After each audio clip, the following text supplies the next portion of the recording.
안녕하세요. 결혼 2년차 새댁에 나이는 올해 30이고요. 남편은 저보다 한 살 아래이며 둘 다 아직은 아이를 가지고 싶은 마음이 없어 이세 계획이 없이 신혼만을 즐기고 있는 신혼부부입니다. 첫걸이라서 제 얘기를 쓰는 것에 서투름이 있지만 여동생 얘기라 생각을 하고서 따뜻한 시선으로 바라봐 주시면 감사하겠습니다. 제가 첫 결혼 생활이고 첫 시어머니와의 신경전 때문에 마음이 너무 혼란스럽고 괴로울 때가 많거든요. 저희 남편은 앞서 말씀드렸듯이 저보다 나이가 어리기도 하고 또 사회에서도 저보다 훨씬 뒤처지는 사회초년생입니다. 사랑하는 남자한테 뒤처진다는 소리를 하고 싶지는 않지만 최대한 객관적인 저희 부부의 조건을 설명해 드리는 게 나을 것 같아서 짧게 설명을 해볼게요. 저는 대기업 6년차 직장인이고 남편은 1년차 7급 공무원입니다. 저희 둘은 서울 상위권 대학을 졸업했으며 둘 다 대학 때부터 장기간 연애를 한 커플이었어요. 남편이 군대를 다녀온 후에도 제가 끝까지 기다려줬고 학교 복학을 했을 때에도 데이트 비용은 제가 다 내면서 사귀었습니다. 그땐 돈이 아까운 줄도 몰랐고 지금 다시 시간을 되돌린다고 하더라도 모든 비용은 제가 선뜻 낼 의향이 있습니다. 남편이 돈을 벌지 못하고 있는 상황이었기에 돈이 없는 줄을 아니까 어떻게든 제가 금전적인 부담을 덜어주고 싶었거든요. 늘 자신에게 돈을 아끼지 않는 저에게 남편이 충분히 고맙다는 인사와 사랑을 표현해주기도 했기에 딱히 큰 마찰이나 불만은 가져본 적이 없었습니다. 그러나 남편이 대학을 졸업하고 공무원 시험 준비에 들어갔어요. 언제 어떻게 끝이 날지 모르는 시험이었기에 처음 시작을 했을 때만 하더라도 저도 좀 힘든 점들이 있었습니다. 주변에서 친구들은 비슷한 조건 혹은 더 나은 조건의 남자를 만나서 연애를 잘만 하고 있는데 저는 늘 남편이 잠시 쉴 시간에만 겨우 찾아가서는 얼굴 한번 보여주고 마는 게 데이트의 전부였거든요. 여자인 제가 많이 외로운 연애였지만 공부하면서 불안정한 미래를 그리고 있을 남편은 오죽 힘들까 싶었던 마음에 다 상관이 없었습니다. 오히려 남편이 공부를 하는 바람에 크게 돈 쓰는 데이트를 할 일이 없었고 저는 그 순간을 놓치지 않은 채 남편을 응원하면서 제 딴엔 제 월급을 정말 열심히 저축했죠. 그러다가 남편이 공무원 시험에 합격을 해버렸고요. 기다려줘서 고맙다며 남편은 저와 연애가 아닌 결혼을 하고 싶어 하더라고요. 자기도 이제 7급 공무원이고 저랑 결혼해서 함께 돈 모아 살며 더 안정적인 미래를 그려나가고 싶다면서 말입니다. 남편의 마음이 고마웠어요. 대부분 수험생활을 한 사람들을 기다리다 보면 합격 후 차이기도 한다고 하던데 차기는커녕 결혼하자고 프로포즈를 하는 내 남편이 너무 로맨틱하고 좋았죠. 찐사랑이라 생각하며 당장 결혼을 감행했습니다. 남편이 모아놓은 돈이 없을 게 뻔하였기 때문에 저희 부모님과 제 돈을 털어 결혼식도 아주 조그맣게 올렸고요. 다만 식대에 들어온 시댁의 축의금은 모두 저희 집에서 가져갔어요. 시댁에서 제대로 보태준 돈이 없었기 때문에 남편이 먼저 나서서는 그렇게라도 저희 집에 돈을 지불하라며 시댁 식구들과 말을 맞췄더라고요. 참 염치가 있는 좋은 사람이었죠. 얼마 안 되는 돈이긴 했지만 시댁으로부터 축의금도 대신 받았고 시아버지께서 그간 모아놓은 돈이라며 3천만 원이 든 통장 하나를 건네주기도 하셨습니다. 다 합쳐도 돈 5천만 원이 안 되는 금액을 결혼하는데 보태주셨기 때문에 저희 친정에서는 경제적으로 저희 집보다 많이 기울어지는 집안이라며 많이 불안해하셨어요. 하지만 그럼에도 남편이 참 괜찮은 사람이란 것을 확신했기에 걱정에서만 그친 채 결혼을 강행했던 것이었죠. 신혼집도 저희 부모님의 도움을 받아서 지금의 전셋집으로 들어왔고 그에 필요한 가전제품들도 다 제가 준비를 했어요. 물론 저도 겨우 대기업 회사원에 불과했기 때문에 모은 돈이 그리 크게 있는 건 아니었지만 어떻게든 전략을 하면서 둘이 사는 데에 부족함이 없을 만한 집을 만들어냈습니다. 친정 부모님이 없었더라면 저는 정말 이 결혼을 못했을지도 몰라요. 그러다 저희 집으로 가구 하나가 집들이 선물이라며 들어왔어요. 제가 정말 존경하는 제 대학 교수님이셨는데 졸업 후에도 쭉 인연을 쌓으며 잘 지내오던 중 깜짝 선물이라면서 식기세척기 하나를 사서 보내주셨더라고요.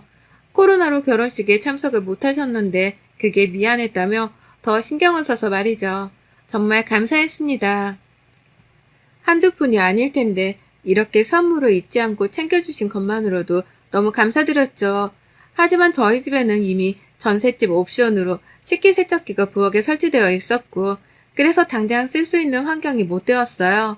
저희 친정집에도 식기세척기는 이미 있었고 도대체 이걸 어떻게 해야 하나 많이 고민하던 끝에 시댁으로 보내게 되었죠.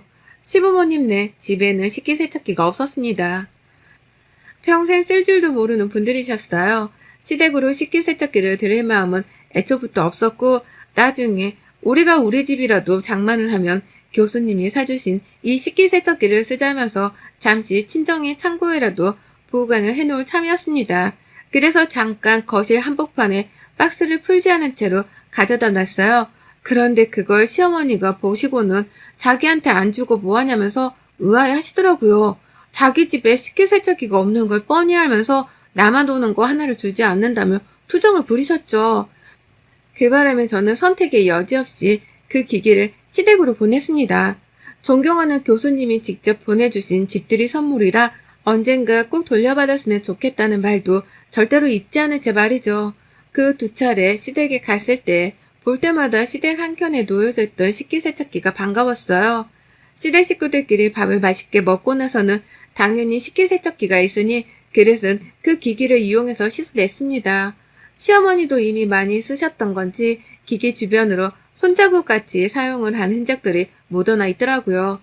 당연히 저희 집에서도 저희 부부가 밥을 먹고 나면 모아서 식기세척기에 설거지를 맡기며 시간을 아끼는 편이었기 때문에 남편도 그렇고 저도 그렇고 시댁에 가서 밥을 먹고 나면 자연스레 밥상 정리를 도와주겠다며 일어나서는 그릇을 옮겨다가 식기세척기 안으로 집어넣었습니다.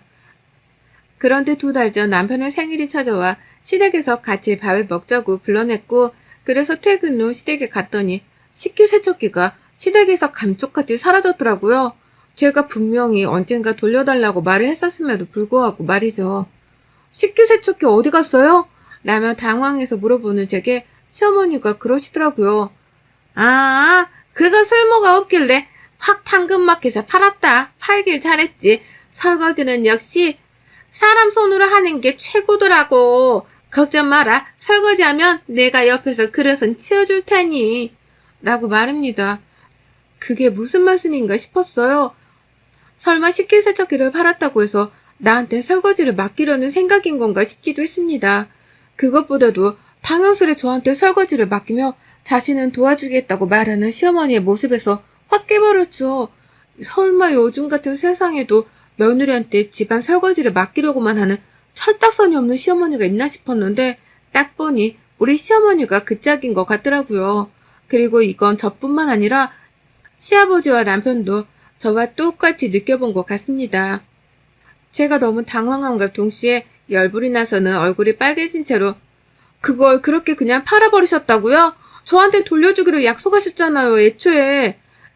라고 언성을 좀 높였더니 남편이 옆에서 더욱 당황해 하더라고요. 상황 파악을 한 남편은 엄마, 그거 교수님이 주신 건데 그렇게 마음대로 팔면 이 사람이 뭐가 돼? 나중에 교수님을 집으로도 꼭 한 번은 초대하고 싶어 한 사람인데 교수님께 뭐라고 말씀드려 하냐고. 라면서 자신도 화가 나는지 시어머니께 좀 언성을 높였죠. 옆에 서 있는 제 눈치를 살살 보면서 말입니다. 그런데 시어머니는 오히려 참나 겨우 그거 하나 퇴폐한 거 가지고 라며 오히려 돈을 물어주겠다는 얘기를 꺼내기만 하셨고 옆에 있던 어린 시누이가 반격을 했습니다. 시누이는 아직 백수라서 직장도 없고 가진 돈도 없고 또 그냥 시댁에 얹혀 살고 있는 제 남편의 여동생이었거든요. 저랑은 무려 4살 차이가 나는 어린 친구이고요. 그래도 생각이란 건 하고 살 줄 아는 나이라고 여겼는데 이제 보니 정말 시어머니나 딸이나 똑같더라고요. 아휴, 언니 그거 좀 버렸다고 되게 땡땡거리네. 그럼 이 코딱지만한 집에 식기세척기를 억지로 두고 살라는 거예요? 우리 엄마도 잘 쓰질 않아서 한참 고민하고 또 고민하다 판 거라고요. 우리 엄마한테 왜 이렇게 모질게 화를 내요? 너무한 거 아니에요? 라면서 따박따박 자기 엄마한테 말이 심하다며 오히려 저를 나무라는데 순간 제 얼굴에 잘못한 것도 없는데 더욱 화끈거리더라고요. 나보다 한참 어린애가 저한테 버릇이 없네만해 하면서 훈계를 두려고 하는 꼴을 당해보니 말입니다. 기분이 많이 나빴고 또 괜히 시댁에 식기세척기를 준 것 같아서 이게 다 제 탓이라고 속으로 엄청 자책하고 후회를 했어요. 누구를 탓하지도 못한 채 그냥 기분이 너무 더러워서 시댁을 나와버렸죠. 알아서 생일밥 드시라고. 말을 남긴 채 남편을 두고 말입니다. 그러자 남편도 자기 혼자서 어떻게 밥을 먹고 가냐며 저를 무작정 따라 나왔고요. 졸지에 시어머니는 아들 생일상을 차렸다가 정작 아들 없이 밥을 드셔야 했답니다. 집으로 가는 길에 저한테 시누이는 카톡까지 보내선 언니 진짜 너무한 거 아니에요? 가더라도 우리 오빠는 다시 집으로 보내요. 우리 엄마가 오빠 생일밥 만든다고 오늘 아침부터 일어나서 요리했는데 언니가 뭔데 그 노력을 다 헛수고로 만들어요? 겨우 그 식기세척기 하나로 되게 쪼잔하게 구네? 라며 토시 하나 틀리지 않고 이렇게 보내왔더라고요. 솔직히 시누이 말이 맞는 말이었습니다. 식기세척기가 별거 아닌 사람에게는 제가 굉장히 쪼잔하게 굴고 있는 것으로 보일 수도 있었겠죠. 하지만 명색이 남의 물건이잖아요. 제가 분명히 처음 줄 때도 도로 돌려줘야 한다고 말을 했었고요. 그런데 그 약속을 깨고는 멋대로 식기세척기를 팔아버렸던 것을 정말 이해할 수가 없었습니다. 뭐 이렇게 무례한 사람들이 다 있나 싶어서 카톡을 받고도 한참을 말을 잇지 못했고 결국 남편이 빌고 또 비는 바람에 겨우 진정을 할 수 있었어요. 시아버지도 제가 걱정이 되셨는지 괜찮냐고 연락이 와주셨고요. 이 집 구석에서 남자들이라도 제정신인 것이 천만다행이라 여기며 겨우겨우 식기세척기 일은 잊고 살고 있었어요. 그러다 얼마 전 제가 시댁에 가야 하는 일이 있었습니다. 마음은 너무 내키지 않았고 또 기회만 된다면 시댁에 가고 싶지가 않았어요. 하지만 시어머니가 먼저 나서서 제게 꼭 집으로 와줬으면 좋겠다고 사과의 전화를 걸어 오셨더라고요. 얘야, 내가 겨우 식기세척기 하나여서 그냥 생각 없이 팔았는데 네가 이렇게 과민 반응을 할 줄은 정말 상상을 못했잖니. 이것 때문에 내가 멀쩡히 살아있는 우리 아들이랑 사이도 서먹서먹해졌고 말이야. 내 딸도 지 오빠랑 예전보다 많이 서먹해졌다고 힘들어 하더라. 우리가 잘못했다. 우리가 아는 게 뭐 있니? 그냥 가전제품 하나 버린다는 생각만 했을 뿐 너를 괴롭히려거나 속상하게 만들 생각은 정말 없었다. 그러니 너도 이쯤 화는 풀고 우리 그냥 가족답게 서로 밥 먹고 웃으며 허심탄회하게 풀자, 응? 이라고 하면서 말입니다. 솔직히 시어머니의 사과가 내키진 않았어요. 제가 과민 반응을 했다면서 절 살살 돌려가고 계시는 그 말투가 여전히 저는 빈정상하고 사과답지도 않게 느껴졌거든요. 하지만 그럼에도 먼저 연락을 해와서 어른이 사과를 하시니 저도 별 수 없더라고요. 못 이기는 척 그냥 사과를 받아들이고 유도리 있게 넘어가는 수밖에요. 그렇게 얼떨결에 시댁으로 갔습니다.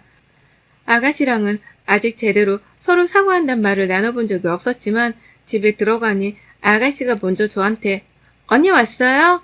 라며 아무렇지 않게 인사를 하더라고요. 그래서 저도 아무 일이 없었던 것처럼 네 라며 대답을 했습니다. 그렇게 앉아서 그냥 TV를 보며 시아버지와 남편이 띄우려는 분위기에 장단을 맞추며 대화를 나누고 있다가 조금 뜬금없긴 했지만 가족들 다 같이 장을 보러 마트에 갔어요. 저희 부부가 주말 어중간한 시간에 찾아가서였는지 시어머니는 요리할 장을 봐오지 않았다고 하며 저희를 우르르 데리고 나가더라고요. 사실 혼자 마트에 다녀오시겠다고 나서시는 걸 그냥 보고만 있을 수가 없어서 저랑 남편이 같이 가자고 합세를 한 것이었고 그러다 졸지에 아가씨랑 시아버지까지 우르르 다 나서서 함께 가게 된 것이었습니다. 동네 마트가 가까워서 도착은 금방 했어요. 남편이 카트를 끌고 있길래 저는 딱 남편의 옆에 붙어서 어머님 장 보는 걸 따라다녔죠. 그러다가 아주 잠깐 어머님이 커피 믹스가 떨어졌다는 소리를 하시길래 제가 커피를 찾으러 일행이랑 떨어졌고 한참 커피콘으로 찾다가 한 박스를 들고 남편을 찾아 다시금 가고 있었는데요. 그 길에 시어머니와 시누이의 대화를 엿듣게 되었습니다. 저처럼 따라 나와서 살물건을 고르다 보니 일행들과 떨어진 두 사람이 글쎄 제 뒷담화를 신랄하게 나누고 있더라고요. 아주 감쪽같이 표정 관리를 해선 저를 초대해놓고 알고 보니 새까맣고 더러운 마음을 속에 품고 있었던 것입니다. 엄마, 오늘 그냥 확 사고 싶은 거 다 사버리고 오빠랑 세연이한테 계산하게 하자. 또 살 거 없어? 집에 또 뭐가 없더라? 라며 말을 하는 시누이의 말에 옆에서 시어머니가 나도 안 그래도 그러려고 지금 다 골라내고 있잖아. 나중에 계산할 때 네가 또 옆에서 한마디 거들어. 세연이가 저번에 오빠 생일상 파토 냈었으니까 오늘 이런 건 계산해야 하는 거 아니냐고. 그러면 나도 거들라니까. 라면서 맞장구를 치더라고요. 정말 그 순간 남편이고 뭐고 가슴이 철렁하더라고요. 모녀가 쌍으로 저런 질 나쁜 대화나 나누면서 며느리 하나를 괴롭히려고 하는 걸 보니 그나마 남아있던 정마저 뚝 떨어지는 심정이었습니다. 그런데 더 큰 반전이 드러났습니다. 얼마 전 시어머니가 버리셨던 그 식기세척기에 대한 진실이 두 사람의 대화를 통해서 드러났어요. 신우이가 그러더라고요. 난 진짜 새언니가 너무 싫어 죽겠어. 돈 많다고 떵떵거리는 것 같아서 재수도 없고 우리 집을 좀 우습게 여기는 것도 같지 않아? 안 그럼 오빠가 어떻게 우리 집으로 들어온 축의금을 언니한테 다 줄 수가 있겠어? 이게 다 언니한테 조종당하고 있어서 그런 게 분명해. 라고 말입니다. 그러자 그 옆에서 시어머니가 그러더라고요. 그러니까 겨우 그 식기세척기 하나 주면서도 토로 탈라고 하던 거 봐. 아유, 난 그게 며느리를 도우는 것도 모른 채 그저 좋다고 집에 들고 왔지 뭐야. 식기세척기 하나 때문에 며느리가 내 집에서 손에 물 한 방울 안 묻히다 간다는 게 말이 되는 거니?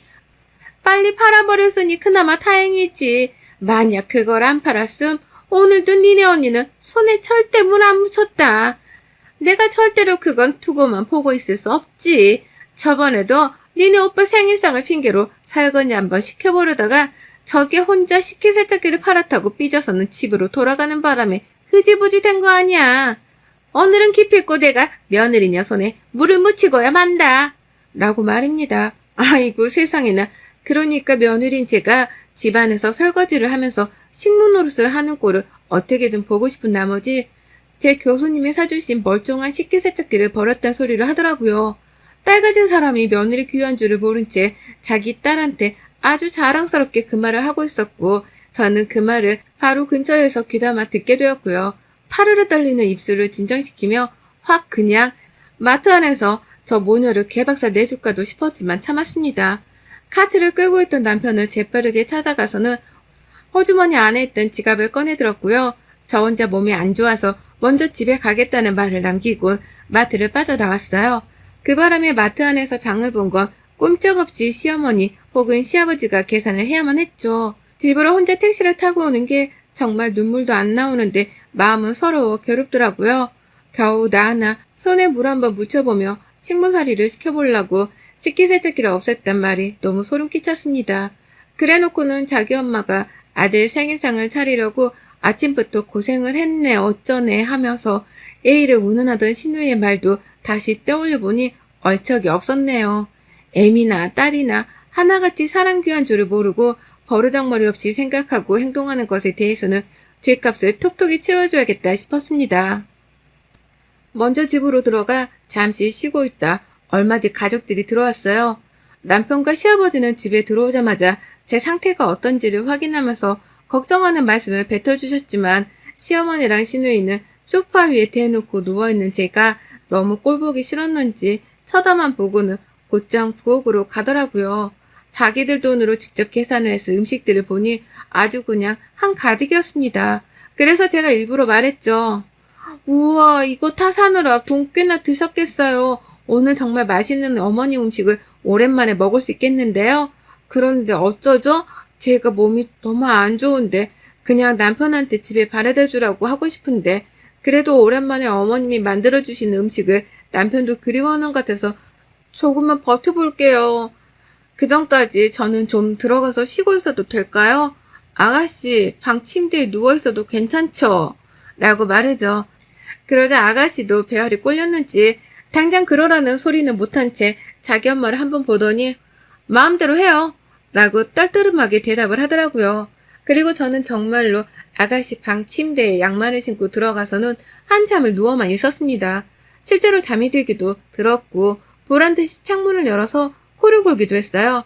그렇게 계속 쉬고만 있다가 밖에서 남편이 다 된 거야? 와이프 부를까? 라며 말하는 소리가 들리더라고요.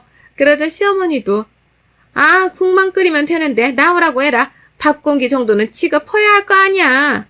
라면서 저를 빨리 깨워서 일을 하게 하라는 식으로 남편을 재촉했죠. 그리고 드디어 제가 밖으로 나갔습니다.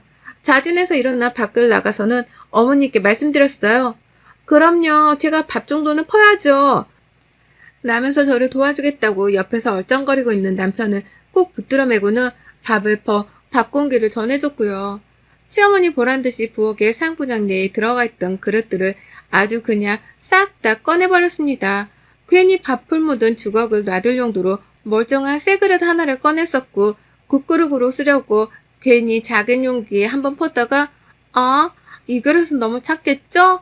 라면서 다시 새 그릇 안에 펐어요. 시어머니가 닭볶음탕을 해놓으셨길래 이것도 제가 담을게요. 라는 말을 하며 시어머니께는 그냥 빨리 거실에 가 계시라고 등 떠밀듯 내보낸 채로 저 혼자 그릇에 가득 담았습니다. 1인 1접시라면서 새 그릇들을 모조리 꺼내서는 닭볶음을 담았어요. 그릇이 너무 많이 나오니까 시어머니가 급기야 야, 너는 뭘 이런 걸 1인 1접시에 담고 그러냐? 라면서 절 나무라셨지만 이내 아가씨랑 눈을 맞추고 잠잠하시더라고요. 어차피 설거지는 제가 할 건데 뭔 소용이냐 라는 듯이 말이죠. 그래서 저는 더더욱 보란듯이 부엌원의 새 그릇들을 신나게 꺼내다 썼습니다. 괜히 닭볶음탕 소스를 묻혀놓고는 물에 담궈놓지도 않은 채 식탁 위에 올려서 건조를 시키기도 했고요. 김치랑 반찬까지 오만 것들을 다 그릇이랑 그릇을 죄다 꺼내선 그 위에 담았어요. 아니면 그냥 소스만 잔뜩 묻혀서는 똑같이 식탁 위에 올려놔 건조를 시키기도 했고요. 거실에서 자기 아들 입에 들어가는 음식만 신경 쓰느라 며느리가 뭘 하고 있는지 관심도 없으셨던 시어머니 덕분에 저의 이러한 행각은 생각보다 아주 수월하게 진행되었습니다. 저는 급기야 다 푸고 남은 국냄비를 더 끓이는 척을 하다가 냄비바닥을 좀 태워놓기도 했네요. 어떻게든 나중에 설거지를 하기 불편한 상태가 되도록 만들어 놓기 위해 저 혼자 부엌 안에서 개고생을 좀 했고, 그럴 가치가 충분하다면서 나중에는 더 신이 나선 부엌 안에 있던 시모 그릇이랑 그릇을 모조리 다 꺼냈어요. 그리고는 부엌을 나서던 그때 시부모님께 인사를 드렸네요. 전 이만 가볼게요. 귀한 아드님이랑 맛있게 잡수세요. 아, 오늘 설거지거리 엄청 많으실 텐데 어디 한번 식기세척기랑 며느리 도움 없이 혼자 잘 닦아보세요. 라고 말하면서 제 가방을 챙겨서는 현관으로 나갔어요. 그 바람에 시아버지랑 남편이 그게 무슨 소리야? 어디 간다는 거야? 라면서 밥을 먹으려다 말고 저를 따라 현관 쪽으로 일어나 오셨고, 급기야 뒤에서 시어머니가 저게 무슨 뚱딴지 같은 소리냐? 밥 먹고 가! 라면서 억지로 저를 붙잡아 놓으려 발악을 하더라고요. 설거지를 어떻게든 한번 시켜보겠다고 말이죠. 그래서 제가 남편을 보며 사실을 털어놨어요. 니네 엄마랑 여동생이 마트에서 하는 소리 다 들었어. 어떻게든 나한테 설거지 한번 시켜보겠다고 교수님이 사주신 그 식기세척기도 버린 거였대. 오늘 우리 돈 한번 써보겠다고 일부러 마트 휘저어대며 쇼핑도 한 거고, 난 저렇게 거지 같은 속물인 사람이랑 겸상 안 해. 자기도 잘 알잖아. 게다가 난 우리 부모님한테 사랑받고 자란 나를 이따위로 하대하는 것들한테 제 아무리 시댁 식구를 할지라도 그냥 참고 넘길 수 없어. 내가 당신 사랑하는 건 잘 알지만 당신 가족들 때문에 정이 뚝뚝 떨어졌어.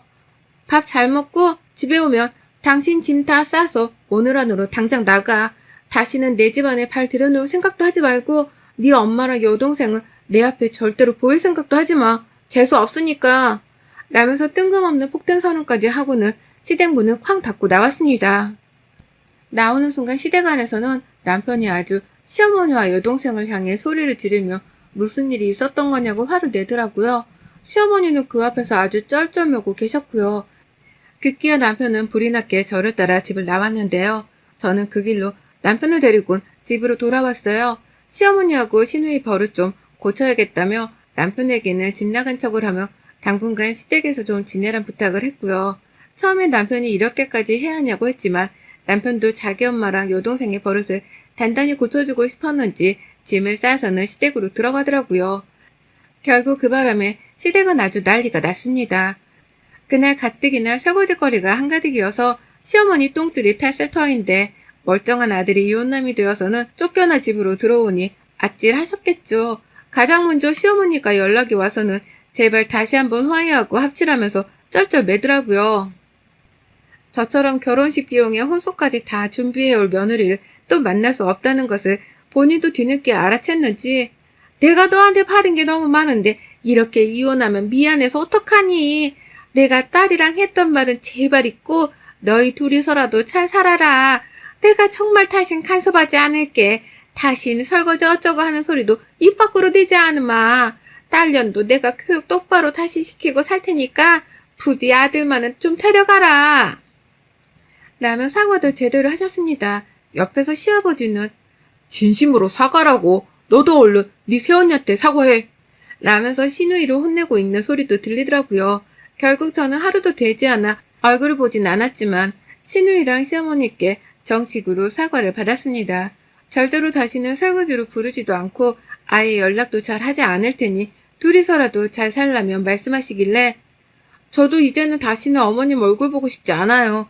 둘이서 잘 살 거니까 쓸데없이 밥 먹자는 소리 해대며 저까지 불러낼 생각을 다시 하지 마세요. 불러낼 거면 당신 아들만 불러내시라고요. 그리고 어린 딸 교육도 좀 똑바로 시키시고요. 라며 제 할 말을 마저 다 하고는 전화를 끊었답니다. 아버님께는 죄송했지만 제 결혼 생활이 편하기 위해서는 이게 최선의 방법이었다고 생각해요. 그건 남편도 마찬가지로 생각하는 듯 보였고요. 부부 사이의 관계에 자꾸 그놈의 시집살이를 시켜보겠다며 회방을 놓는 구시대적인 발상의 시어머니의 시누이. 요즘도 이런 사람들이 있다는 것에 새삼 놀랍고 실망스러웠습니다.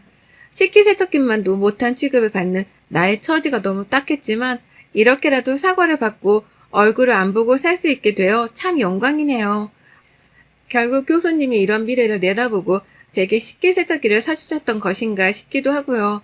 우리 교수님께라도 진심을 담아 근사와 밥 한 끼 대접을 해드려야겠습니다. 여러분의 생각은 댓글로 남겨주세요. 오늘도 시청해주셔서 정말 감사합니다.